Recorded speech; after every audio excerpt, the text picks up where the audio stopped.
அடேங்கப்பா, ஒருத்தர் உடம்பு பெரிய பலூன் மாதிரி உப்பி உப்பி வந்தது. சும்மா ஜங்க் ஃபுட் சாப்பிட்டுட்டு இருந்ததுனால. அப்புறம் ஆஸ்பத்திரி படுக்கை. ஆனா எல்லாரையும் அதிர்ச்சிக்குள்ளாழ்த்தி அவர் உடம்பு அளவுக்கு அதிகமா வளர்ந்துகிட்டே போச்சு. டாக்டர்கள் எல்லாம் பயந்து ஓடிட்டாங்க. ஒருத்தர் மட்டும் சரியா ஓடணும்னு தாமதமா தெரிஞ்சுக்கிட்டாரு. அந்த ஆள் ஆஸ்பத்திரியில வெடிச்சு கொடில்லா அளவுக்கு பெரிசா வளர்ந்தாரு.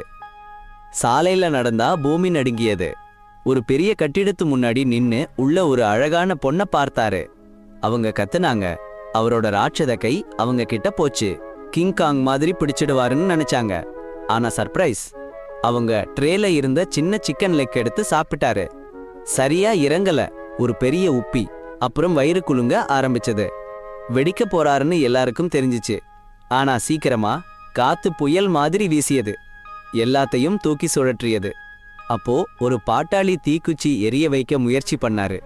ஒரு போலீஸ்காரர் சத்தம் போட்டாரு, நிறுத்துன்னு கேட்கல. அப்புறம் பூம்.